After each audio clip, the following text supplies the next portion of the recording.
Buenos días a todas y todos los asistentes a esta mesa redonda donde se va a discutir sobre el tema del papel que juegan las medias sociales en la configuración de las formas de participación ciudadana y el acceso a la educación en España.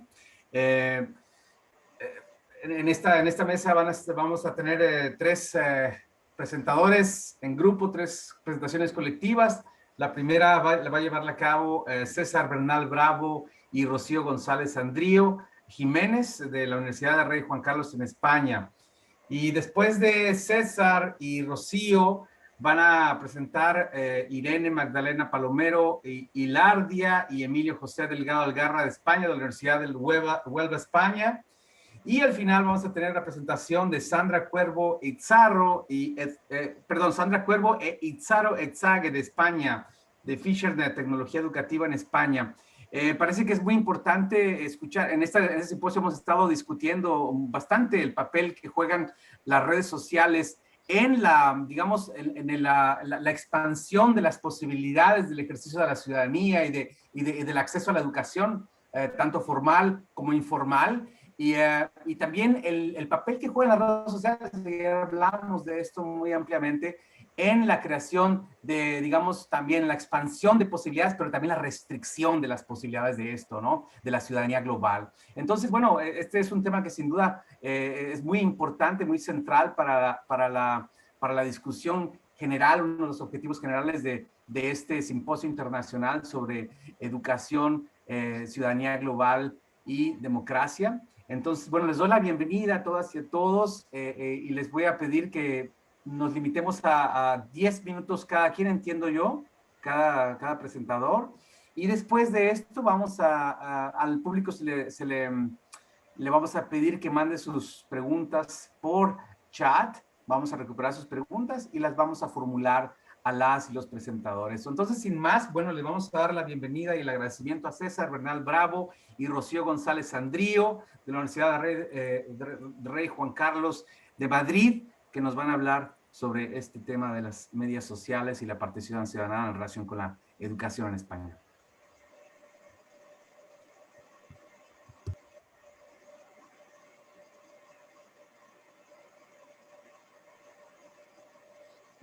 Hola, bueno, mi nombre es César Bernal y empiezo a presentarme, pero la presentación de nuestra ponencia la iba a hacer Rocío, pero no sé si tiene algún problema en concreto. No sé si no, ¿está bien, Sí, Rocío? tiene un problema.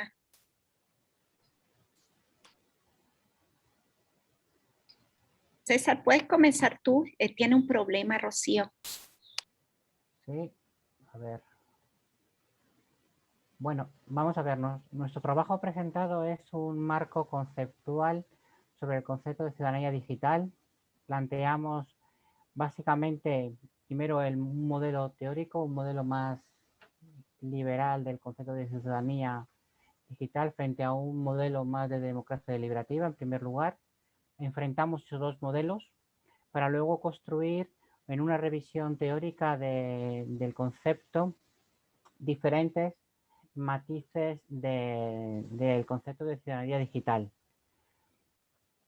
Al final de la ponencia lo que lanzamos son una serie de preguntas que tienen que ver sobre tres grandes aspectos, que es a donde creo que tenemos que ir.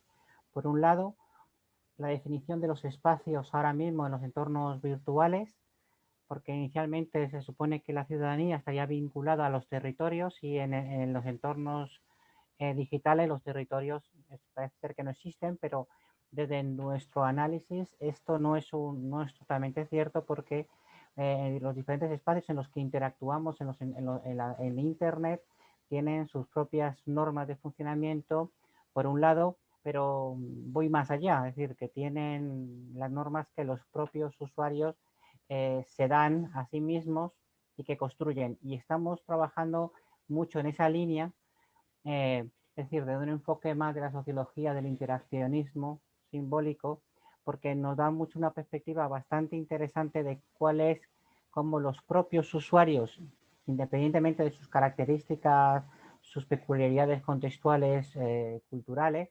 normatizan el funcionamiento en redes como, por ejemplo, Twitter o Instagram, al ser o no ser reconocidos, ¿no? Por un lado. Otro aspecto que trabajamos, o en esa línea que hay que trabajar, es el grado de poder que se tiene dentro de los espacios en los que uno interactúa dentro de las redes sociales o dentro de Internet, ¿no? ¿Qué capacidad de poder tengo para transformar cosas? Y el último sería el nivel de participación en las diferentes escalas de participación que podemos tener, que podemos utilizar teóricamente. Planteamos cuáles son esos niveles de participación real para la construcción de una ciudadanía en esos espacios digitales. Entonces, yo creo que son esos tres ejes fundamentales los que nosotros queremos desarrollar y estamos en ellos trabajando, pero que bueno, que los dejamos abiertos para un debate. Espero que Rocío se pueda incorporar cuando se le arregle esa Rocío es compañera de la Universidad también Rey Juan Carlos, es profesora también del área de Didáctica de Ciencias Sociales y está haciendo justamente su tesis doctoral sobre esa temática. Por lo tanto, realmente la experta es ella en este tema. Gracias.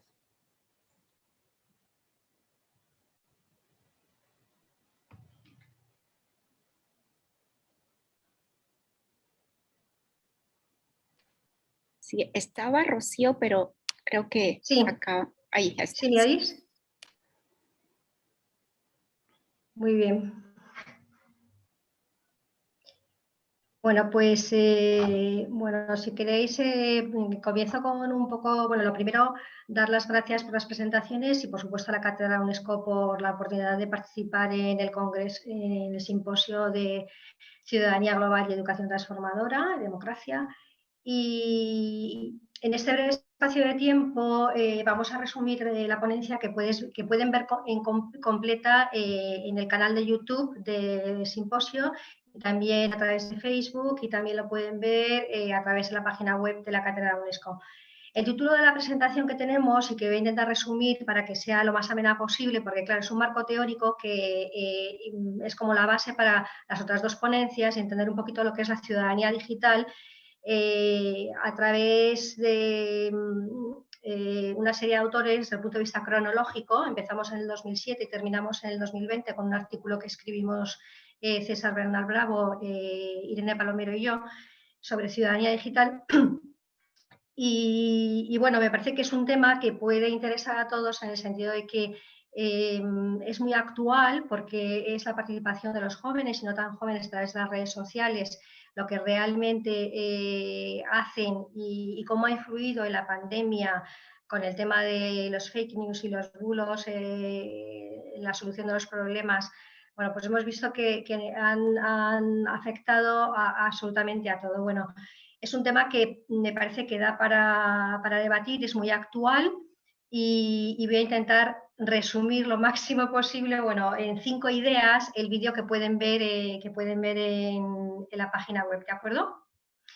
Bueno, como decía César, la posición desde la que abogamos en esta ponencia es del modelo democrático deliberativo, al focalizar nuestra mirada en la isocracia o en la igualdad de poder, en la isonomía, en la igualdad de la ley y la isegoría y la igualdad de participación frente a la reducción de una ciudadanía digital en la alfabetización digital.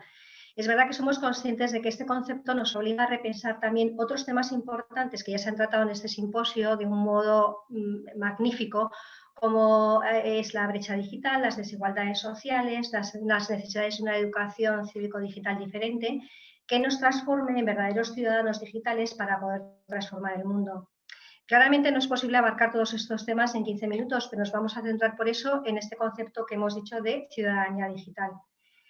Entre otros motivos, como he dicho antes, nos interesa porque estamos en un momento histórico en el que la pandemia y las redes sociales han jugado un papel fundamental, para bien o para mal, y todos sabemos cómo los medios digitales han sido casi desde el nacimiento de esta herramienta o servicios claves desde un punto de vista social, económico y político. Es además la participación y esta involucración de los jóvenes que decía antes fundamental, pues para entender este concepto y ver, bueno, pues cómo lo definimos, cómo lo entendemos cómo también lo interpretamos y cómo nos entendemos nosotros mismos como ciudadanos digitales.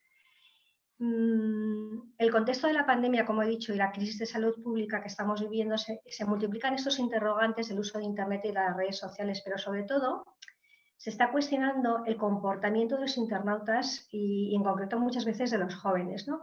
Recuerdo, por ejemplo, que también lo comento en el vídeo, cómo la primera oleada de la pandemia en España, el gobierno nos animaba o alentaba a la ciudadanía a la responsabilidad pues, para evitar la expansión del virus y también pues, para no colapsar el sistema de salud público. Y es que es la participación de los ciudadanos online y el uso que hacen de las redes sociales algo muy actual. Pensamos que también es algo que interesa a nivel mundial y que nos interesa conocer a fondo y entender de qué estamos hablando. Por eso, a la pregunta, ¿qué es la ciudadanía digital? Vamos en directo a contestar esa pregunta. Bueno, en primer lugar, todos sabemos o nos hemos formado una idea personal de lo que es la ciudadanía.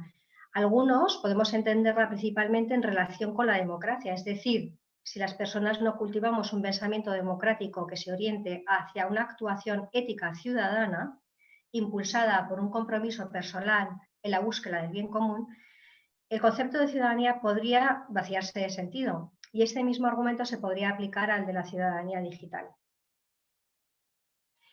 La mayoría de nosotros y nosotras tenemos abiertos perfiles en redes sociales, en LinkedIn, Instagram, YouTube, etcétera, ¿no? Redes académicas y sabemos de las posibilidades que brinda la red en cuanto a participación y cómo los fines para los que podemos utilizar Internet son muy variados. Si respondiéramos, por ejemplo, en alto a la pregunta, o si yo os hiciera una pregunta, ¿qué es la ciudadanía o qué es la ciudadanía digital? Y dierais un enunciado, estoy segura que tendríamos unas definiciones muy interesantes y todas muy diferentes. ¿Por qué?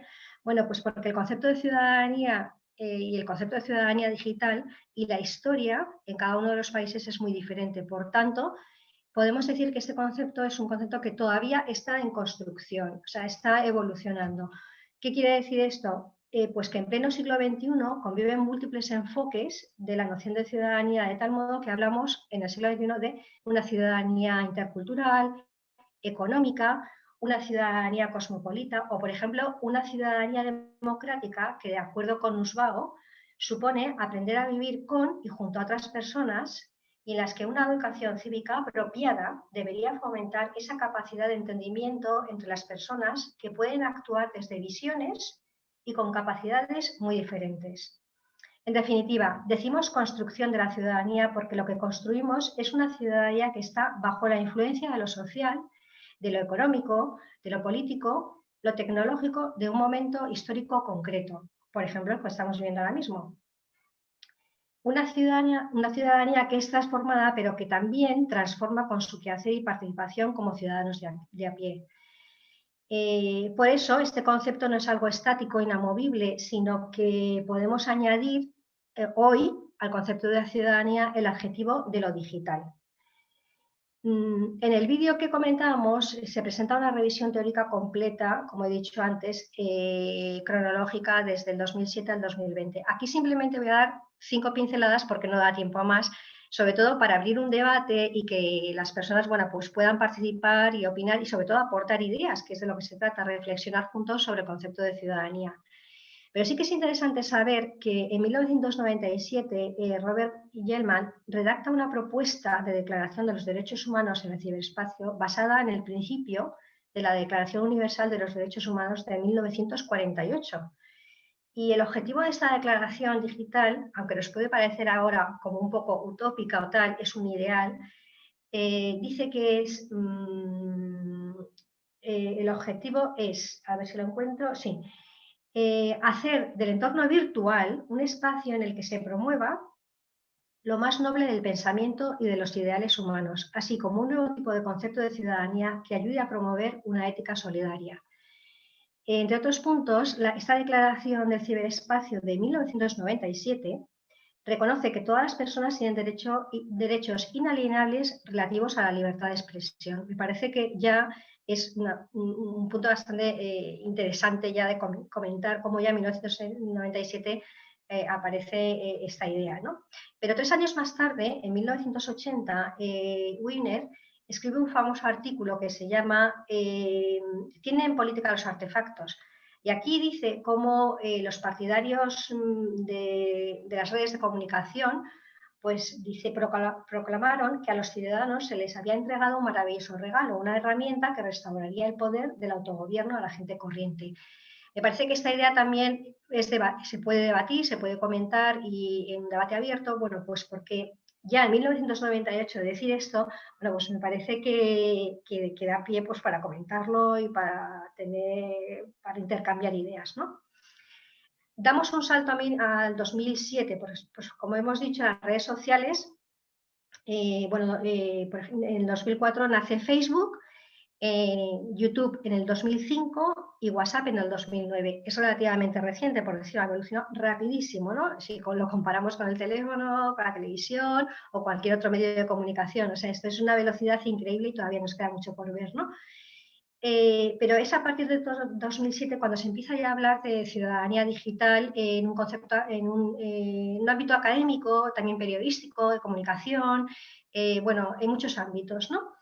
Y es un concepto que es un poco ambiguo porque la gente lo trata desde distintos puntos de vista y al final dices, pero ¿qué es esto? ¿Puede existir una ciudadanía digital? Pero entonces, bueno, por eso me parece interesante, bueno, pues resumir un poquito, si me alargo me cortáis y lo veis en el vídeo, pero bueno, las ideas o las definiciones que han dado desde el 2007 de ciudadanía digital, por ejemplo, Gustavo Antedola, su profesor, de la Universidad Complutense de Madrid, dice que es una ampliación de la ciudadanía tradicional en la que los derechos humanos se extenderían a lo digital, en 2007. Por ejemplo, un derecho digital sería el libre acceso a Internet y a la información o al conocimiento. Otro derecho sería la no exclusión de persona alguna de acceso a Internet. Bueno, a partir de este año, del 2007, aparecen otras definiciones que las relacionamos con la frecuencia del uso de Internet y con los fines para los que se usan las tecnologías. Es decir, el que utiliza Internet con frecuencia y además se involucra online en temas, por ejemplo, económicos, políticos o para cumplir deberes cívicos, a esa persona se le considera ciudadano digital o ciudadana digital. También se alude a aquel individuo, ciudadano o no, de una comunidad o un estado que ejerce la totalidad o parte de los derechos políticos o sociales a través de Internet de forma interdependiente o por medio de su pertenencia a una comunidad virtual. Ya es a partir del 2011 cuando se comienza a vincular la ciudadanía digital con la global. Y entonces ya se empieza a hablar a nivel internacional de Global Digital Citizenship. O sea, ya se dice... Rocío, ¿sí? Perdón que te interrumpa, pero ya van 15 minutos y quieres ir cerrando la idea. Pues entonces ya salto y hay otras muchas definiciones que pueden ver en el vídeo. Y bueno, yo pienso que cuando se habla de ciudadanía digital al final, alguna persona puede decir, bueno, pues si las redes nos manipulan, si las redes es como a veces un insulto a la democracia, a la inteligencia, porque realmente pues no somos nosotros libres, sino que son ellas los algoritmos, los que nos dicen lo que tenemos que decir, etcétera, ¿no? Pero bueno, también la ciudadanía tradicional, también, como la llaman en los artículos, pues también nos pueden manipular, ¿no? Esto es un tema, bueno, que también me parece que se puede debatir y ver hasta qué punto esta ciudadanía puede ser digital y democrática. Bien, muchas gracias, Rocío y César, por esta interesante discusión teórica sobre el concepto de la ciudadanía digital. Sin duda hay muchas preguntas que tenemos, que yo tengo personalmente, sobre los potenciales emancipatorios, pero también los potenciales que tiene para limitar, para restringir también nuestras libertades, para moldear las maneras, nuestra representación, nuestras posibilidades de participación. Pero eso vienen seguramente en las preguntas. Ahora le quiero decir pedir a Irene Magdalena Palomero y Lardia y a Emilio José Delgado de la Universidad de Huelva que nos hagan el favor de presentar su trabajo. Estamos aquí muy atentas. Gracias, Eloy. Puntualizar. Yo soy de la Universidad de Rey Juan Carlos también, como mis otros compañeros. Debía haber una rata, pero no hay problema. No me importaría ser la de Huelva tampoco, Emilio. Pues en nuestro caso tenemos una pequeña presentación que vamos a tener de fondo. ¿Se puede compartir pantalla? Sí, ¿no? Estupendo. Vamos a ser muy breve. Bien. Bueno, en nuestro caso, en nuestra ponencia, pues nos hemos centrado en el tema de la participación ciudadana y de las noticias falsas, ¿no? Entendemos pues que las noticias falsas, la desinformación, etcétera, pues supone un grave problema para incluso el funcionamiento democrático, ¿no? Por la influencia que ésta puede ejercer en la ciudadanía. ¿Cómo se puede evitar esa influencia?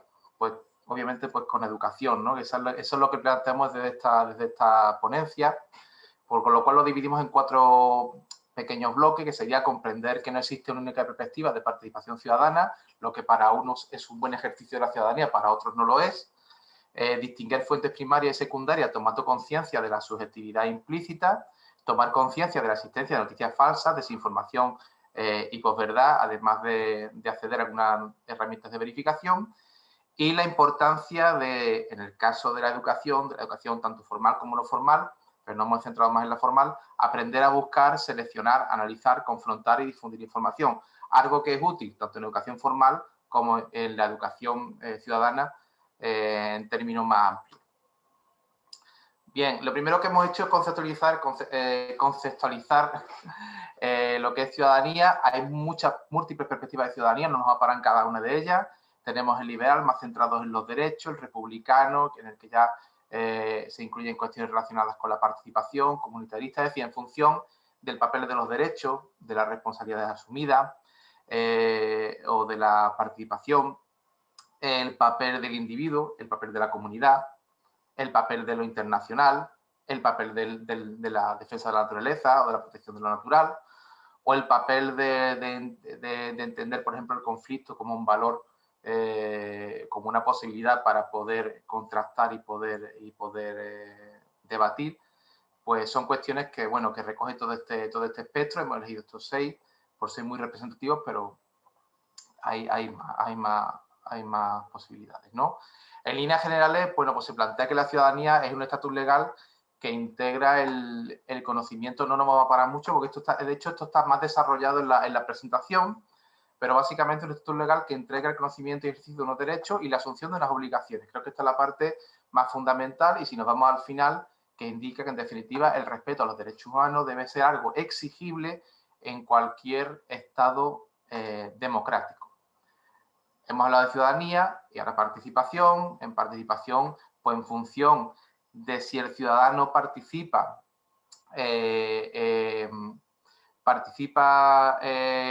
a ver cómo lo explico para que nos entendamos. En función de si ese modelo de ciudadanía, ese ciudadano participa, por ejemplo, en una campaña de recogida de alimentos, el que participa ofreciendo alimentos, el que participa pagando sus tasas, el que participa pagando impuestos, pues eso sería un ciudadano personalmente responsable. La ciudadanía participativa, entre ellas, es la persona que asume plena responsabilidad, es el que organiza estas campañas, pero dentro de los parámetros establecidos. Y la ciudadanía orientada a la justicia es la que, en lugar de actuar sobre las consecuencias, trata de ir más a las causas. ¿Cuáles son las causas que generan el problema? Y trata de actuar sobre ellas. Bien, otro de los planteamientos que hemos considerado que son fundamentales es entender que la información nos llega a diferentes fuentes. En este caso, fuentes primarias y fuentes secundarias. Las primarias serían las que se corresponden con los materiales y registros originales de los acontecimientos sociales, políticos, culturales, económicos y científicos producidos por las personas que fueron testigos o que participaron directamente en los mismos. Un momentito. Y las fuentes secundarias son aquellas que han sido creadas con posterioridad. Bueno, puede entender, por ejemplo, en el caso de la escuela, los libros de texto sería un ejemplo de fuente secundaria. Entonces, entender que la información puede venir de diferentes fuentes y entender el sesgo de la subjetividad que puede ver detrás de ella es también importante.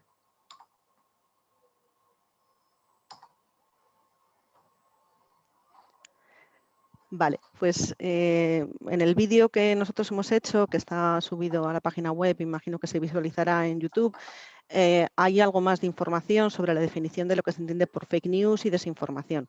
Aquí hemos dejado simplemente un poco intentar ver la diferencia entre ambos términos, ¿no? Fake news vinculado sobre todo con noticias y con los medios de comunicación con una intención de engañar, mientras que desinformación es más amplio porque el objetivo se amplía pues, a imágenes, memes, el emisor del mensaje también es mayor y el fin es sembrar sobre todo una duda más que engañar, ¿no? Y vinculado con ese concepto de agnotología. Si me pasas la diapositiva, Emilio. Vale, y luego otro de los términos que hemos manejado es el término, o que se manejan, o que tenemos que tener en cuenta es el término de posverdad, ¿no? Que sobre todo se centra en el ámbito político, la definición entronca sobre todo con el término de demagogia, ¿no? Que vincula la distorsión de la realidad con intención de influir en la opinión pública y en actitudes sociales, ejerciendo una manipulación en creencias o emociones, ¿no? Si me pasas a la siguiente, Emilio, por ir un poco rápido, ¿vale? Podemos decir que no hay una libertad de elección sin información veraz, ¿no? Y por tanto las fake news trascienden un poco ese plano filosófico y se erigen en una amenaza política y social, y podríamos llegar incluso a hablar de un riesgo para la democracia, como venimos a decir ahí, ¿no? Porque la aparición de noticias falsas se relaciona directamente con la polarización ideológica de los ciudadanos, llegando incluso a la radicalización. También hay un claro vínculo con una desconfianza y desafección hacia las instituciones democráticas y una crisis de valores, ¿no? Si me pasas a la siguiente. En cuanto a la... También hemos planteado una serie de estrategias docentes para búsqueda, selección, análisis y difusión de la información. Todo esto entronca con lo anterior que hemos visto, con lo anterior que ha presentado mi compañera Irene. Dentro de las estrategias docentes para búsqueda, selección y análisis de la información, pues destacamos 3 ideas clave. En el caso de la búsqueda, lo que hemos dicho antes, distinguir entre fuentes primarias y secundarias y también tener en cuenta la facilidad de acceso y difusión. Esto implica que se debe hacer distinción entre fuentes fiables y no fiables. De hecho, la facilidad de difusión también hace que sea fácil difundir noticias falsas. La selección, selección de información válida y fiable, y muy importante, no limitarse a un único punto de vista. Y en cuanto al análisis, pues análisis del contexto, del origen, de la intencionalidad, que son cuestiones que están muy vinculadas con las fake news que ha comentado mi compañera. Bueno, aquí tenemos cuántas estrategias docentes para buscar, para el tema del análisis de fuentes secundarias y fuentes primarias. No me voy a parar, esto lo podéis ver en más profundidad en la presentación. Y simplemente mencionar que, bueno, pues actualmente tenemos una gran variedad de herramientas que nos permiten comprobar la veracidad de las noticias, de las informaciones, sobre todo de los medios de comunicación, ¿no? Ahí hemos puesto algunas de las más conocidas en nuestro país, en España, usadas por medios de comunicación, pero también por los ciudadanos. Hay muchas más. Nosotros hemos centrado sobre todo pues, en algunas que reportan fake news o bulos, como Maldito Bulo o Neutral, la OSI, que publica avisos y en las que están implicadas directamente medios de comunicación convencionales como Tragabulos o The Trust Project. Si pasas a la siguiente, también tenemos, bueno, pues hay una serie de recomendaciones para que los estudiantes, sobre todo para usar dentro del aula, para saber detectar cuándo se encuentran frente a una noticia falsa, como enseñar que es una fuente fiable, leer más allá del titular y verificar la fecha de publicación, ¿no? Cuestionar la intención de esa información. Y también hay algunas iniciativas creadas en educación que trabajan esa temática, como son el caso de YouCheck y el caso de Infórmate. No me voy a entretener porque están más desarrolladas en lo que sería el vídeo, ¿no? Y luego, bueno, pues a modo de conclusión, hemos redactado pues, una serie de ideas, ¿no?, que también están desarrolladas a lo largo de toda nuestra ponencia.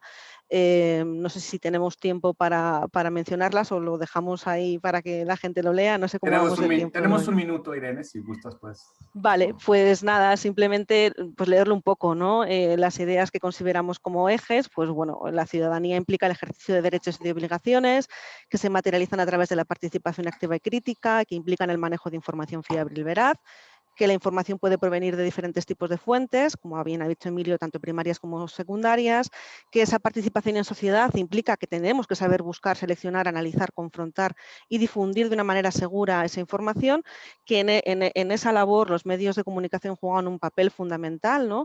Y que nuestra sociedad está amenazada, evidentemente, por noticias falsas, por la desinformación, cosa que no es nueva, ¿no?, porque ahora está de moda, pero esto siempre ha ocurrido y a lo largo de la historia tenemos muchos ejemplos, solo que ahora es como algo global, ¿no?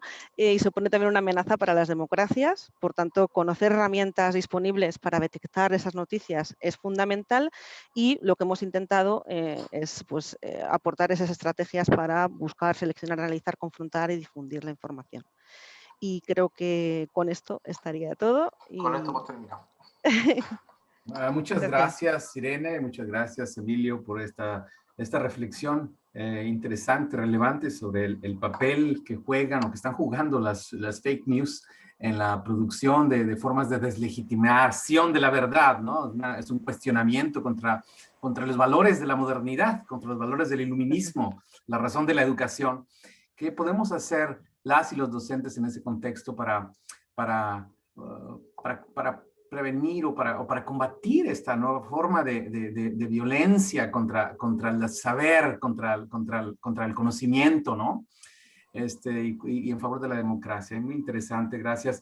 Y bueno, vamos a dar pie a la siguiente presentación de la colega Sandra Cuervo, que tuve el gusto de conocer cuando éramos vecinos acá cerca de Ottawa, cuando ella estaba haciendo su postdoctorado. Y también vamos a escuchar a Itzaro Etzage, de ambas de FisherNet, Tecnología Educativa España. Pues el micrófono es de ustedes y vamos a escucharles con atención. Hola, ¿se me escucha bien? Sí, ¿no? Sí. Hola, buenas tardes o buenos días también a todas y a todas. Nosotras somos Sandra Cuervo e Itxaro Echagüe y presentaremos, bueno, ahora brevemente nuestra presentación. Nuestro vídeo está en los canales del simposio y también hay un texto que acompaña al vídeo, así que ahora solamente haremos un resumen muy breve. Yo presentaré el objetivo de nuestro estudio, luego Sandra explicará qué metodología hemos utilizado para lograr este objetivo y luego ya saltaremos a las conclusiones. Bueno, nuestro trabajo se titula Percepción de riesgo de las redes sociales por parte de universitarios y es un estudio de caso situado en el País Vasco, en España. Bueno, teniendo en cuenta el uso continuo que hacemos de Internet y su presencia casi todopoderosa, nos hemos centrado en los riesgos que nos podemos encontrar en Internet o en las redes sociales también si hacemos un uso irresponsable o un uso inadecuado de Internet. Así, bueno, nuestro objetivo, el objetivo de nuestra investigación es analizar la percepción de riesgo que el alumnado universitario tiene frente a las redes sociales. Vale. En ese estudio participaron 123 estudiantes de la universidad de las titulaciones de educación y psicología. La mayoría, el 84%, fueron mujeres y solamente el 12,2% fueron hombres. Y el instrumento que utilizamos es un instrumento que que ha sido liderado y creado por el grupo de la cátedra de Polygyna, y es un cuestionario sobre las redes sociales, la participación ciudadana y la educación. Nosotros básicamente lo que hicimos fue un análisis de 8 preguntas de las 39 que formulaba el cuestionario sobre los hábitos en las redes sociales por parte de los universitarios, y nos centramos en una pregunta cualitativa que expresaba cuáles eran las cosas que les gustaba y les disgustaba de las redes sociales, ¿no? Entonces, bueno, básicamente fueron las preguntas que resolvimos y en lo que basamos nuestras conclusiones. Ahora señalaremos las conclusiones que sacamos en este trabajo.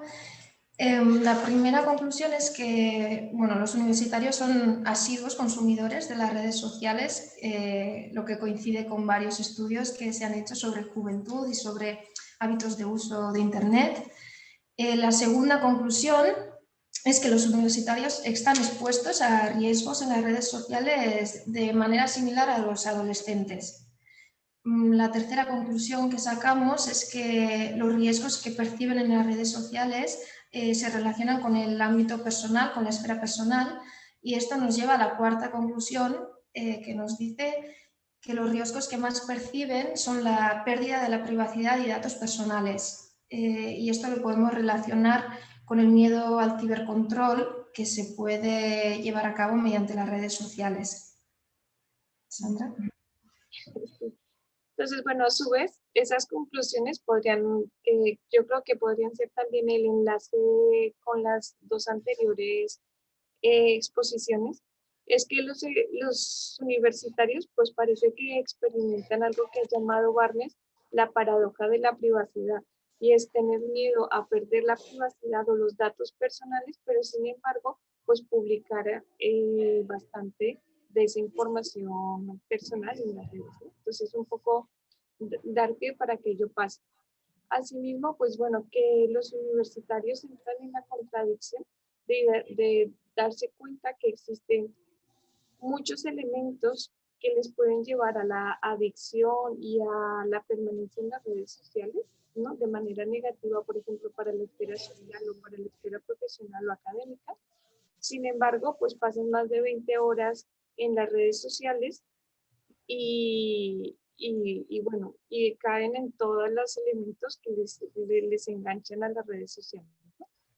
También nos parece curioso en este tema de los riesgos ver cómo hay una baja mención, siendo el 84% de los participantes mujeres, pues que hablan muy poco del ciberbullying y del sexting, cuando son uno de los riesgos que más se denuncian a nivel mundial, ¿no? Entonces, bueno, es bueno para pensar un poco si también en la educación en medios tenemos que ver cómo elementos y, bueno, problemas de la vida offline, como puede ser el machismo, el acoso y demás, pues que no tengan traducción en lo online, pues puede ser algo a trabajar también, tanto desde la escuela como desde la universidad, ¿no? Y por último, pues decir que efectivamente la competencia mediática e informacional no es una educación que se puede quedar solamente para adolescentes e infantes, sino que sigue siendo una educación que debe darse a los universitarios y mantenerse en otros ciclos de la vida, ¿no? Porque evidentemente estamos expuestos estamos expuestos bueno, y necesitamos herramientas que nos permitan confrontar y enfrentarnos a las dos nuevas dinámicas de los medios de comunicación, sobre todo desde la parte más comercial, ¿no? E industrial de los medios de comunicación, que no nos permiten ver o que nos tapan o nos colocan barreras para poder ver, por ejemplo, elementos de la participación ciudadana desde las redes sociales. Entonces, bueno, nosotros cerramos con esto. Como dijo Icharo, hay un documento que acompaña esta ponencia como el vídeo, así que quienes quieran profundizar, pues están en la página web del simposio los documentos. Es que ricas, gracias. Muchas gracias. Sí, muchas gracias, Itzaro, y espero que no esté mal pronunciando tu nombre, lo siento si lo hice así. No, no pasa nada, está muy bien. Y Sandra también, yo sé que Sandra sí tengo la seguridad, porque hablamos castellano, ambos también, y no sabemos pronunciar estos nombres. Les agradezco mucho, les agradecemos mucho su presentación.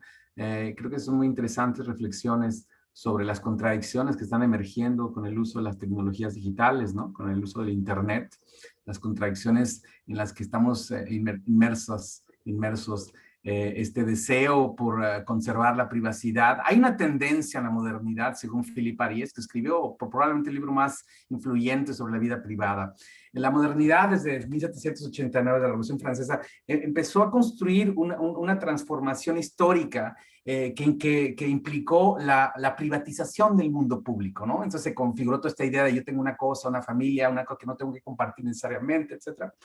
Y entonces esa tendencia hacia la privatización de la vida privada generó toda esta visión de que tenemos que conservar lo privado como algo sagrado, no hablar mucho en público, etcétera. Y en las redes, en el mundo de las redes sociales, parece que nosotros seguimos todavía con esta idea de que tenemos la cosa de la vida privada, que no se debe revelar mucho, pero por otro lado estamos como ansiosos un poco por compartir nuestra vida privada o porque se comparta así nuestro conocimiento. Estamos en esa contradicción, ¿no? Compartimos cosas y a la vez decimos no nos gusta revelar mucho la vida privada. Creo que es muy interesante hablar, pensar eso y cuáles son las implicaciones para la democracia, ¿no? Para la democracia, para la reconfiguración entre lo público y lo privado, etcétera. Bueno, muchas gracias por eso, por esas reflexiones. Y bueno, nos queda tiempo para hablar, para recibir sus preguntas y para conversar, para discutir sobre este tema de las redes sociales, la posverdad, en relación con la democracia, en relación con la ciudadanía. Entonces, tenemos aquí una primera pregunta, no es la primera, pero es la primera que veo, te voy a leer las demás.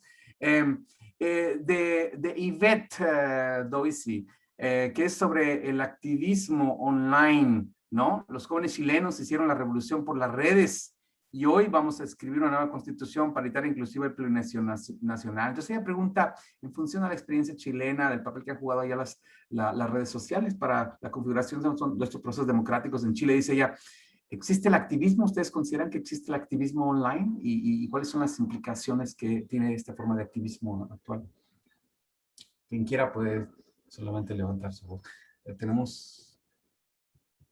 Bueno, hay muchísimos artículos que cuestionan el tema. Es muy interesante porque hay muchísimos artículos que solo y exclusivamente se enfocan a este tema. Es decir, si un ciudadano digital puede ser también a la vez activo en red y fuera de red, y si es el mismo ciudadano.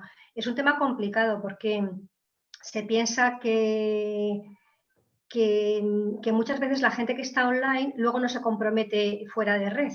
Entonces, ¿qué está pasando? Pues que hay muchos estudios que están verificando con evidencias que sí, que realmente que la gente que está online después es activista fuera de la red. Por ejemplo, el tema del cambio climático en Madrid se movió en la Puerta del Sol, había cientos de miles de jóvenes y no tan jóvenes y todo se movió por las redes sociales. Es decir, el canal fue las redes sociales y después el activismo fueron las mismas personas que los movieron y lo difundieron, las que estaban en la Puerta del Sol, pues con sus pancartas, hablando, animando, etcétera.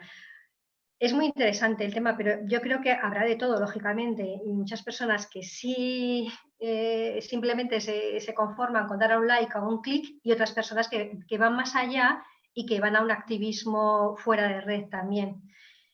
Bueno, eso depende también, bueno, pues de las posibilidades, la capacidad, el tiempo, la ilusión y el compromiso.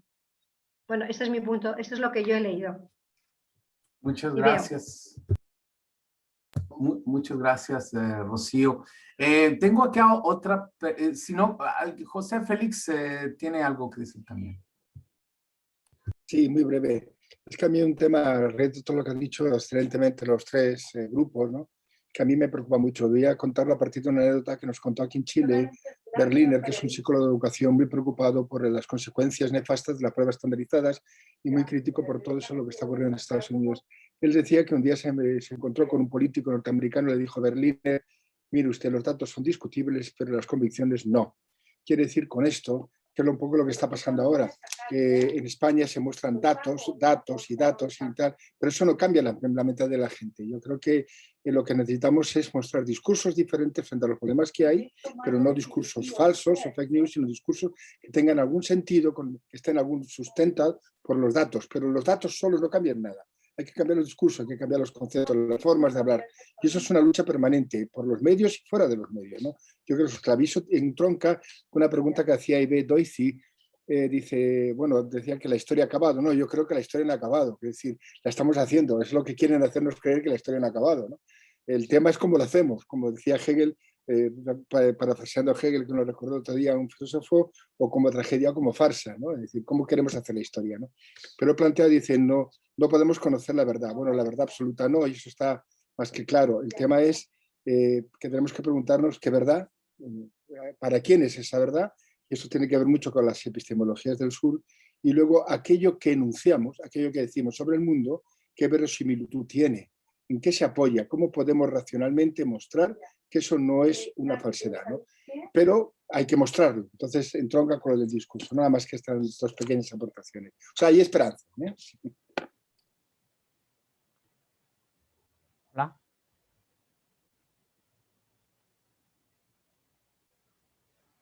Perdón, no me encontraba aquí mi propio botón. Yo no sería un buen, ¿cómo se dice?, candidato para ejercer la ciudadanía global a través de los medios digitales. Ahora he estado enseñando por un año a través de Zoom y todas estas nuevas tecnologías y me gustan bastante, pero creo que soy un poco lento para usarlas. Entonces, bueno, que hay otra pregunta por acá que voy a buscar para ustedes. Perdona, ¿puedo intervenir? Claro que sí, perdón, César. Les voy a pedir nada más que levanten la mano, porque para mí es difícil, tienen bastante público ustedes, entonces es difícil reconocer si levantan la mano. Te he levantado la mano, pero no la me Ah, bueno, disculpa, entonces. No, a ver, el tema de la participación, se puede ser activo en línea, ¿no? Independientemente del tipo de participación que podamos hablar, a mí me gusta ir a la parte más cercana, es decir, entender cómo los jóvenes, en este caso, que es lo que más tengo estudiado, actúan o participan en las redes sociales. En el término del ámbito de la democrática, hacen una vida democrática, actúan de manera democrática cuando están en las redes sociales. Si entramos a analizar eso, tenemos que entender el contexto en el cual se mueven. Hay a veces algunas aplicaciones que por su propia naturaleza les permite más o menos el desarrollo de esa forma de vida democrática, ¿vale? Usando, por ejemplo, lo que se entiende por vida democrática según SIN, ¿no? Pero si entramos a plantear si tienen una actividad democrática en las redes, podemos entender que no. Hay muy poco respeto a veces a las opiniones de los demás. Hay veces que son voces que son excluidas directamente del entorno, que ni siquiera se permiten.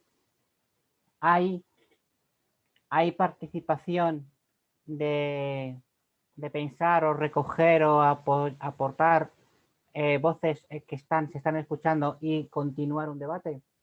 Os puedo decir que lo que estoy mirando en los entornos Instagram respecto a maneras de funcionar democráticamente en estas redes concreto, lo que me dicen es que no. Entonces, yo no sé si no es una cuestión de la naturaleza en el entorno en el que están o tiene que ver con que no tienen una conciencia democrática el alumnado. Si esto mismo lo vivo, lo planteo en un contexto no digital, sino lo planteo en un contexto presencial, en la vida cotidiana, en el ámbito universitario, pues tendría que plantear que también tienen una forma de vida democrática muy escasa, muy pésima.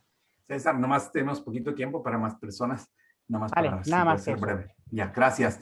Gracias. Hay una pregunta aquí que me parece bastante relevante, que tiene que ver con la verdad y con el uso de la ciencia o de la técnica para evaluar si sabemos la verdad o no. Dice Pedro David Campos Miranda, dice, ¿qué tan fiable o qué tan útil es utilizar, por ejemplo, la estadística, la información estadística de redes sociales para medir o evaluar nuestra democracia? Dice, en Perú muchas veces hemos tenido golpes de realidad al tener resultados electorales muy diferentes a los que se arrojaban en Internet. Esto tal vez por el poco acceso de un gran número de ciudadanos a una conexión a la red. ¿Quién quiere comentar sobre esto?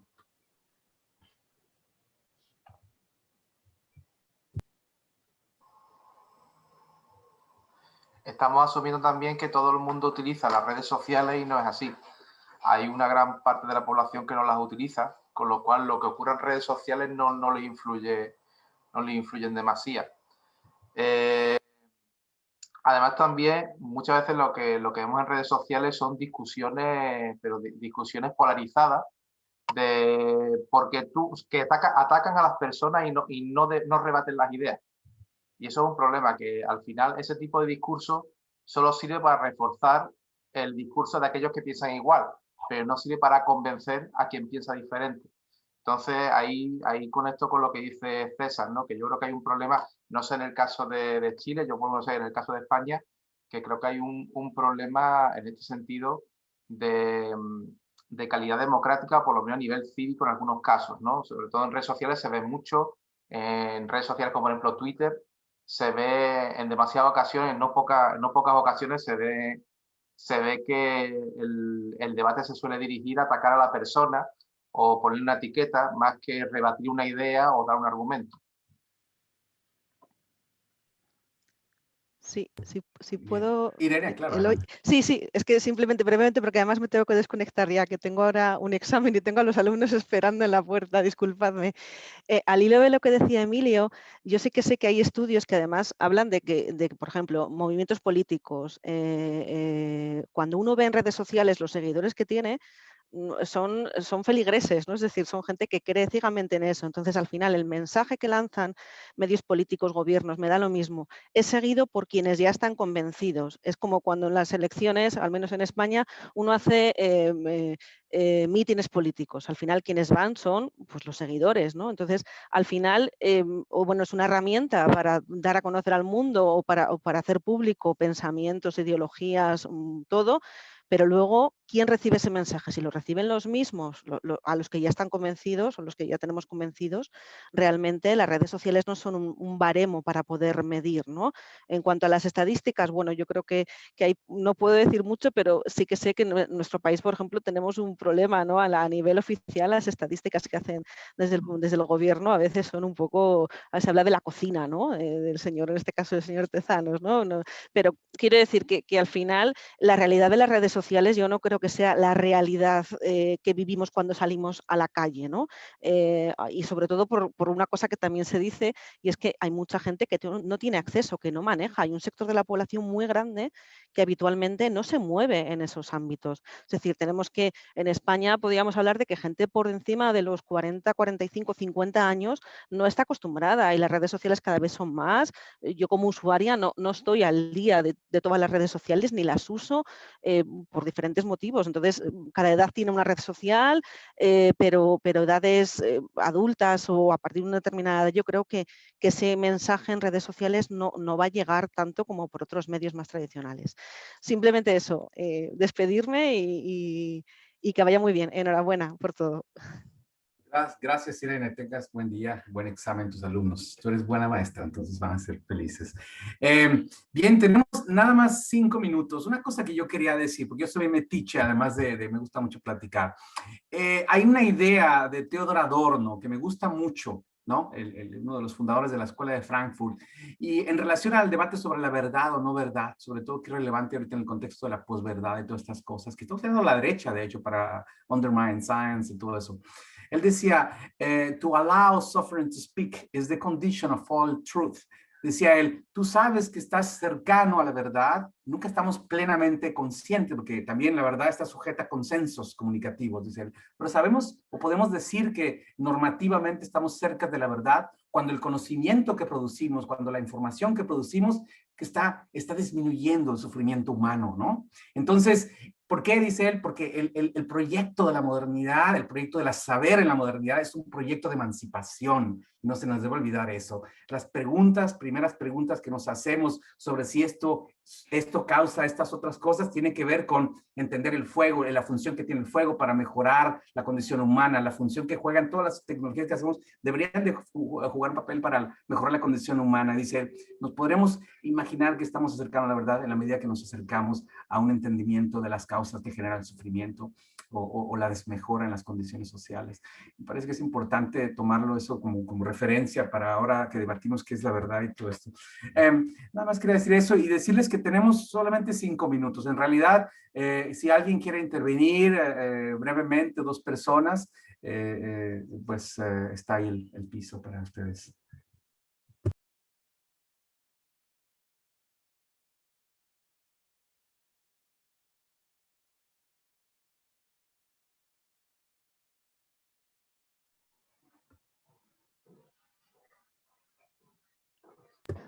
Decía que parece que pues no hay más que hablar, o seguramente habrá más y ya tendremos tiempo para hablar en el Bueno, yo creo social. que es un tema, sí, es un tema que da mucho para hablar y que, como dice Ivette, en Happy Hour podemos seguir debatiendo porque realmente da para mucho. Es un tema muy, no es tan novedoso porque se lleva hablando muchísimo tiempo, pero sí que es interesante y tiene unas consecuencias increíbles desde el punto de vista democrático y también, bueno, pues para la formación de los jóvenes. Yo pienso que al final lo más importante es la educación y la formación, o sea, como se ha hablado en otras ponencias, o sea, cómo estamos nosotros formando y educando a estos futuros alumnos para que sepan estar, para que sepan que no les dominen, sino que sepan dominar las redes sociales, estar en ellas y aportar y participar y actuar de un modo democrático como personas maduras. Esto lleva a una reflexión y un proceso de conocimiento de sí mismo y de la realidad que también tenemos que saber enseñarlo.